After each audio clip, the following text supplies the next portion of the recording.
की बार अब की बार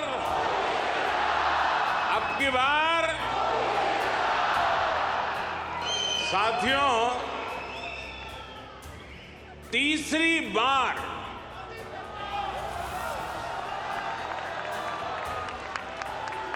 हमारी सरकार की वापसी हुई है।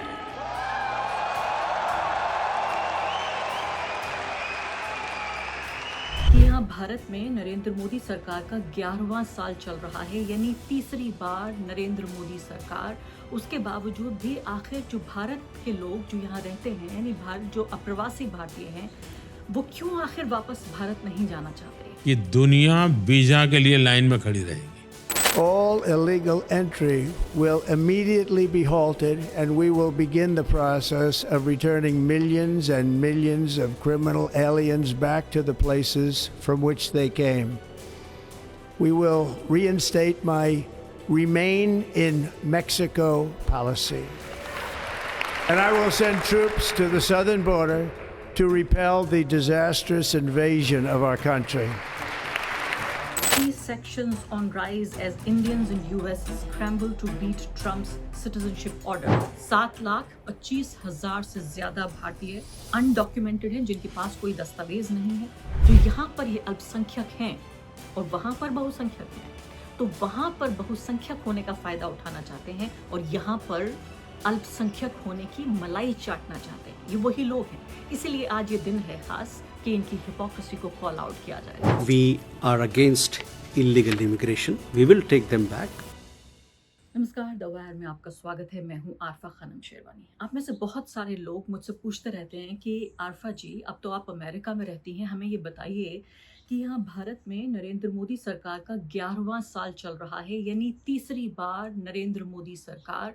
उसके बावजूद भी आखिर जो भारत के लोग जो यहाँ रहते हैं, यानी भारत जो अप्रवासी भारतीय हैं, वो क्यों आखिर वापस भारत नहीं जाना चाहते? ये बड़ा मुश्किल और पेचीदा सवाल है। कभी लगता है इस पे नाराज हुआ जाए, कभी लगता है इस पे हंसा जाए।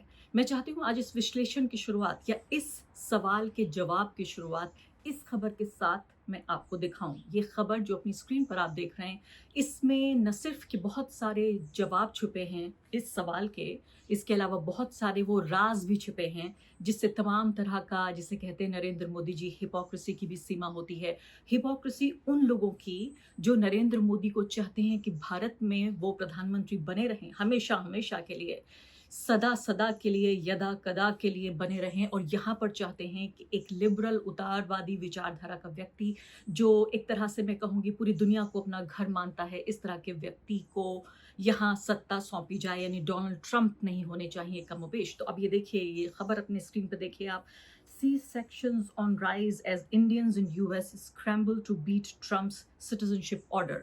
यानी सी सेक्शन आप जानते हैं, आप में से बहुत सारे लोग परिवारों से जुड़े हुए हैं, और जो नहीं भी जानते हैं, जो महिला नहीं भी हैं, वो भी जानते हैं कि बच्चे पैदा होते वक्त जो ऑपरेशन की प्रक्रिया होती है उसको सी सेक्शन कहा जाता है। यानी कि जो प्राकृतिक तौर पर जो पैदाइश होती है, उसके अलावा जो ऑपरेशन के जरिए जो पैदाइश की जाती है, उसको सी सेक्शन कहा जाता है। यहाँ पर बहुत बड़ी तादाद में ऐसे लोग जो भारतीय मूल के लोग हैं, जिनके पास यहाँ नागरिकता नहीं है, अमेरिका का पासपोर्ट नहीं है, ऐसे लोगों की कतार लग गई पिछले कुछ दिनों में, जिन लोगों ने ऑपरेशन करा के वो बच्चा जो शायद 2-4 हफ्ते बाद पैदा होता, यानी जनवरी नहीं फरवरी में पैदा होता, उस बच्चे को जनवरी में ही पैदा कराने की कोशिश की जा रही है। ऐसे यहाँ के डॉक्टर्स ने कहना है। अस्पतालों से बड़ी तादाद में इस तरह की खबरें आ रही हैं कि जो इंडियन ओरिजिन के लोग हैं, यानी जो अप्रवासी भारतीय हैं, जो यहाँ पर वीजा पर रह रहे हैं, वो लोग ये चाहते हैं कि उनका बच्चा 20 फरवरी से पहले पैदा हो जाए। 20 फरवरी वो तारीख है जब डोनाल्ड ट्रंप ने ये तय किया है कि जो सिटीजनशिप राइट है, यानी कि अगर आप एक बच्चे के तौर पे पैदा हुए हैं अमेरिका में, तो ये आपका अधिकार है कि आप यहाँ पैदा हुए तो बर्थ राइट है आपका, सिटीजनशिप आपको मिल जाएगी, नागरिकता आपको मिल जाएगी।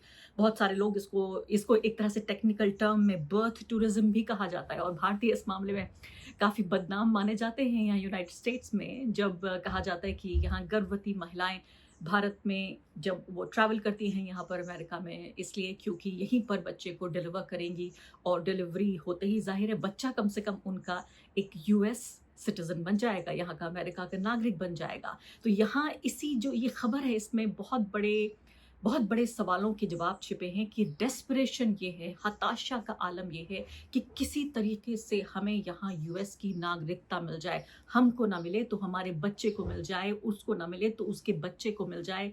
तो जो बर्थ टूरिज्म में जो सबसे ज़्यादा जिन लोगों को आरोपित किया जाता है कि बाकायदा इस प्लानिंग के साथ गर्भवती महिलाएं यहाँ पहुँचती हैं कि चलिए यहाँ पर पैदाइश होगी तो बच्चे को सिटीजनशिप मिल जाएगी उसको, यानी और आप जानते हैं कि जो जिस तरह का कानून लागू करने की कोशिश कर रहे हैं डोनाल्ड ट्रंप, उसके मुताबिक आपको आप में से एक पार्टनर को कम से कम यानी माता या पिता को सिटीजन होना ज़रूरी है, ग्रीन कार्ड होल्डर होना ज़रूरी है, तभी आपको मिलेगी नागरिकता यहाँ की। ये 127 साल पुराना सिद्धांत है यहाँ के संविधान का, जिसको एक तरह से तोड़ते हुए डोनाल्ड ट्रंप ने ये कहा है कि अब आपको बर्थ राइट सिटीजनशिप नहीं मिलेगी। हालांकि ट्रंप के इस आदेश के खिलाफ अमेरिका के ही 3 राज्य उन्होंने कोर्ट में अपील की थी और इसके बाद सिएटल में जो अमेरिकी जिला न्यायाधीश हैं उन्होंने इस आदेश पर रोक लगा दी है। हालांकि ये भी साफ करना ज़रूरी है कि सिर्फ ये अभी तक अस्थायी रोक है, टेम्परेरी रोक है, सिर्फ 14 दिनों के लिए, और इसको पूरी तरीके से रद्द किया जाएगा। और जो ट्रंप हैं उन्होंने ये कहा है वो इसके खिलाफ अपील करेंगे। जज ने साफ तौर पे ये कहा था कि कानून को जो ये एग्जीक्यूटिव ऑर्डर जो उन्होंने साइन किया है वो अमेरिका के संविधान के खिलाफ है, लेकिन डोनाल्ड ट्रंप ये कह रहे हैं कि वो इसके खिलाफ, इस आदेश के खिलाफ वो अपील करने जाएंगे। लेकिन डर का आलम यही है और इसीलिए मैं इसी खबर के जरिए आपको पूरा विश्लेषण आपको बताना चाहती हूँ कि कैसे जब अमेरिका में इस वक्त पूरे देश भर में रेड्स डाली जा रही हैं, इमिग्रेशन रेड्स, यानी कि जगह जगह पर दुकानों पर, घरों पर छापे डाले जा रहे हैं उन लोगों को बाहर निकालने के लिए जिनको डोनाल्ड ट्रंप कहते हैं इलीगल एलियंस, यानी उनको इस धरती का ही नागरिक नहीं मानते। वो एलियंस, इतना भद्दा घटिया नाम उन लोगों को देते हैं जो किसी तरह से अलग अलग मुल्कों से यहाँ लोग आ गए हैं। और अब यकीन जानिए उनमें मेरे देश के नागरिक भी शामिल हैं और मुझे उनसे बहुत हमदर्दी है। हर किसी को अधिकार है कि बेहतर सपना, बेहतर जीवन की आशा करे और उस दिशा में कदम भी उठाए, चाहे उसके लिए अमेरिका जाना पड़े, इंग्लैंड जाना पड़े, ऑस्ट्रेलिया जाना पड़े, चांद पे जाना पड़े।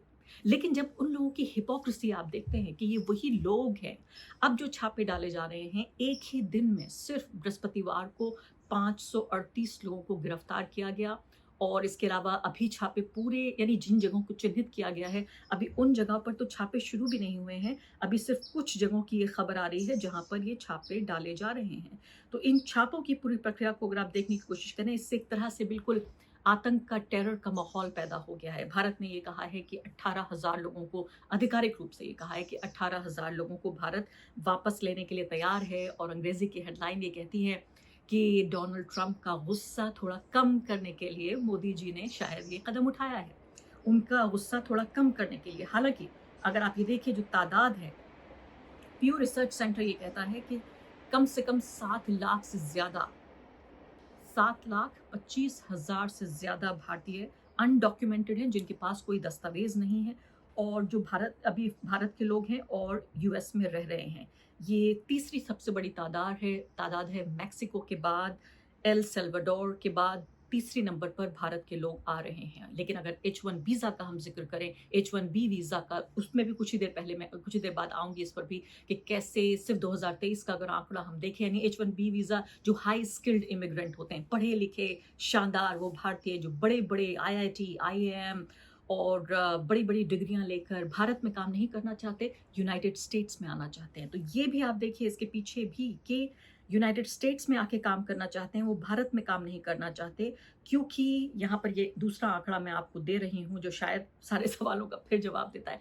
कभी कभी जो खबरें होती हैं, जो सूचना होती है, इसीलिए इतनी एम्पावरिंग होती है कि अगर आपको सूचना होगी तो आप शायद जिस तरह की बायसेस, अपने मन मस्तिष्क में जो भेदभाव की जो भावना है वो कम होगी। अब यहाँ पर आप देखिए अगला आंकड़ा मैं आपको देती हूँ। मिसिसिपी यूनाइटेड स्टेट्स की वो जगह जहाँ पर सबसे कम इनकम है, पर कैपिटा इनकम सबसे कम है, वो है $48,110।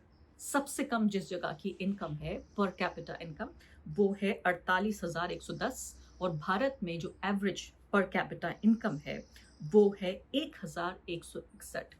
48,110, 1,161। अब और भी कोई ऐसा सवाल बचा है आपका जो आप मुझसे पूछना चाहते हैं, जो मैं आपको बताऊं कि आखिर क्यों यहाँ बस गए जो लोग हैं, यहाँ किसी भी तरह के वीज़ा पे आ गए, क्यों वापस जाने को तैयार नहीं है? क्यों ये 7.5 लाख लोग हर तरह का खतरा मोल लेकर यहीं पर बसे और बने रहना चाहते हैं? लेकिन यहाँ पर सवाल ये है कि मैंने कहा मुझे इन लोगों से हमदर्दी है। एक तरफ मैं हमदर्दी महसूस करती हूँ, दूसरी तरफ सोचती हूँ कि देखिए भाई, मोदी जी कह रहे हैं अभी तो बुलेट ट्रेन आ चुकी है भारत में, यूपीआई है भारत में, जनधन योजना है भारत में, और अगर कुछ भी ना हो तो 80 करोड़ भारतीयों को नरेंद्र मोदी जी राशन दे रहे हैं, उनके पक्के घर बनवा रहे हैं। आप जो है हर घर नल की सुविधा हो गई है, स्वच्छ भारत है जहां आपका अपना टॉयलेट होगा। इस सब को दरकिनार करके क्यों विदेशी धरती पर आप हैं यहाँ पर? वहां पर राम मंदिर बन गया है भारत में, आप देखिए कुंभ का मेला लगा हुआ है जहां करोड़ों लोग वहां मौजूद हैं। क्यों आप ऐसी जगह पे नहीं रहना चाहते जहां पे बुलेट ट्रेन चलती है, जहां पर कहा गया था कि जो हवाई चप्पल पहनने वाले लोग हैं वो हवाई जहाज में सफर करेंगे, कर रहे होंगे मुझे उम्मीद है। इसके अलावा यूपीआई से आप सारा पेमेंट कर सकते हैं, जनधन योजना है, राशन मिल रहा है 80 करोड़ लोगों को। कुछ भी नहीं कर पाएंगे आपको तो भूखे तो मोदी जी आपको नहीं मरने देंगे, लेकिन उसके बावजूद आप सब कुछ दाव पर लगाकर यहाँ पर आप दूसरी खबर देखिए कि जो 1500 से ज़्यादा जो लोग हैं यहाँ पर, जो फौज के लोग हैं बाकायदा, उनको लगाया गया है यूएस के बॉर्डर्स पर।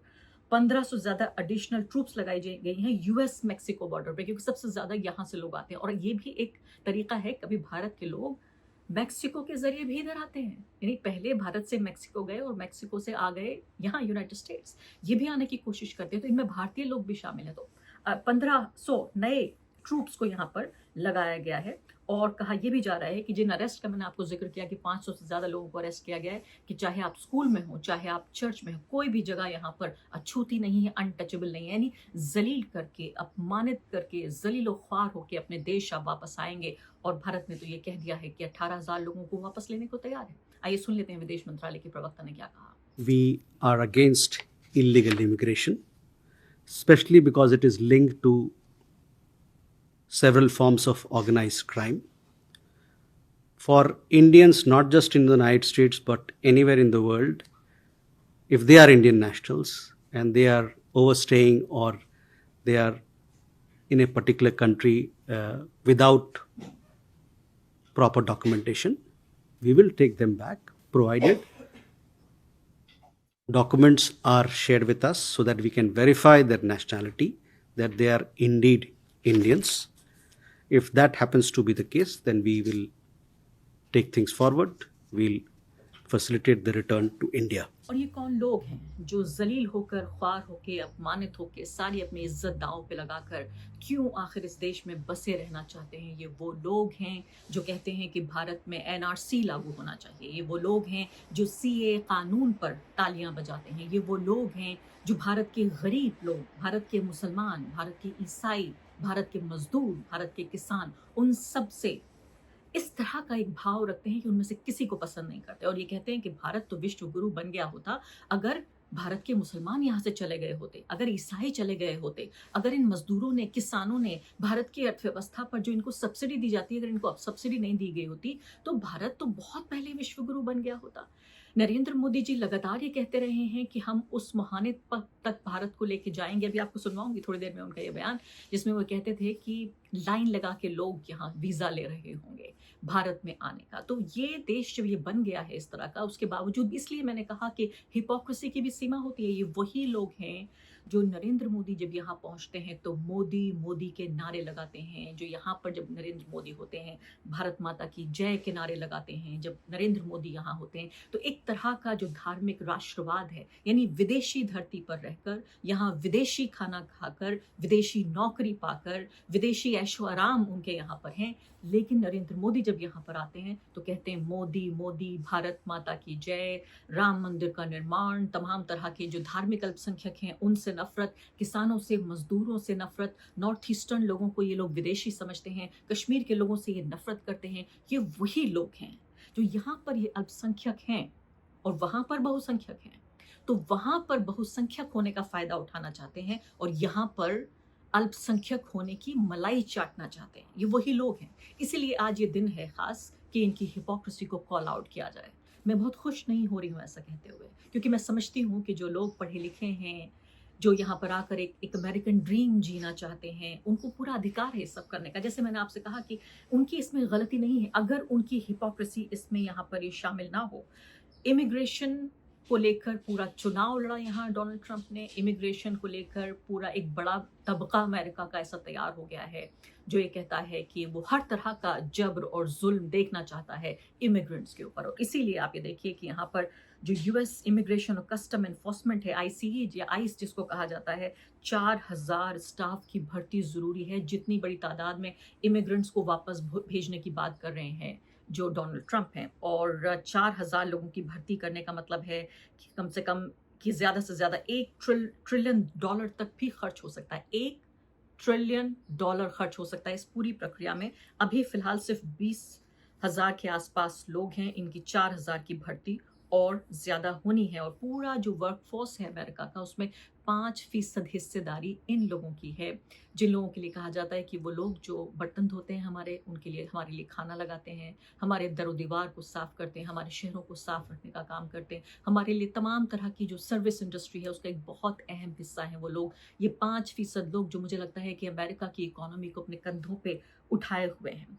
अब यहाँ पर आती हूँ मैं उस बात की बात जब नरेंद्र मोदी ने खुद ये कहा, अभी कुछ ही दिनों की बात है, पहले की बात है, एक पहला जो उन्होंने पॉडकास्ट में हिस्सा लिया और ये कहा कि वो एक दौर था जब मुझे यूनाइटेड स्टेट्स ने वीज़ा नहीं दिया था, और वीज़ा देने के बाद मैं तो वहाँ जा चुका हूँ, कोई बात नहीं है, लेकिन एक चुनी हुई सरकार का अपमान था। और उसी दिन मैंने तय कर लिया था कि एक दिन ऐसा आएगा जब मैं भारत को ऐसा देश बना दूंगा कि पूरी दुनिया लाइन में खड़ी रहेगी हिंदुस्तान के, भारत के वीज़ा के लिए। सुन लेते हैं।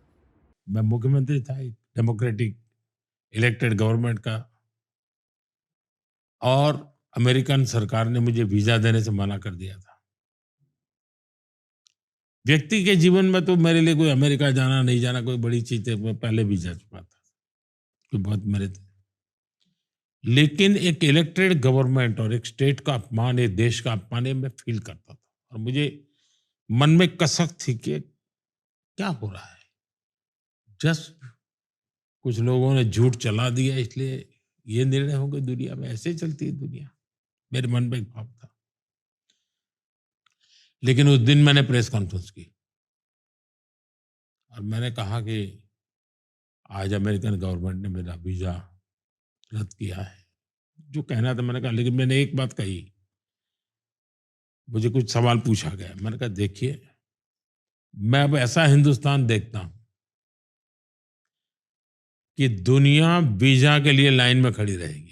तो अब धड़कते दिल के साथ, माथे पे पसीने के साथ तमाम जो भारतीय मूल के वो लोग हैं जो अलग अलग वीज़ा स्कीमों पर यहाँ पर आए हुए हैं, खासकर जो H1B वीज़ा है, जिसमें मैंने आपको बताया कि एक ही साल में 2023 में 75% भारत के वो हाई स्किल्ड लोग हैं और वो बहुत शानदार लोग हैं, बहुत ही प्रतिभाशाली लोग हैं। वो ऐसे लोग हैं जिनकी ज़रूरत है अमेरिका की इकोनॉमी को, अमेरिका के समाज को, अमेरिका की जो दुनिया की जो लीडरशिप है उस सबको ज़रूरत है। इसमें मुझे कोई शक नहीं है, मुझे उनकी प्रतिभा पे कोई शक नहीं है, मुझे उनकी नीयत पे शक है, मुझे उनकी हिपोक्रेसी पर गुस्सा आता है। मैं चाहती हूँ वो लोग यहाँ आएँ, अमेरिका भी फले फूले, भारत के लोगों को भी इसमें अच्छा महसूस हो, परिवार आगे बढ़ें, अमेरिकन ड्रीम जी पाएँ। और मैं ये भी चाहती हूँ कि मेरा देश भी साथ साथ तरक्की करता रहे, एक ऐसा मुल्क, एक ऐसा समाज, एक ऐसी अर्थव्यवस्था बने जिसमें जो लोग यहाँ नहीं काम करना चाहते, वो वापस लौटना चाहते हैं, या जिन लोगों को यहाँ काम नहीं मिल रहा है, वीज़ा नहीं मिला, उनके लिए भारत में भी उतनी जगह बची होनी चाहिए, उतने अवसर बचे होने चाहिए कि वो सीधे तौर पर वापस जा सकें अपने देश और वहाँ पर भी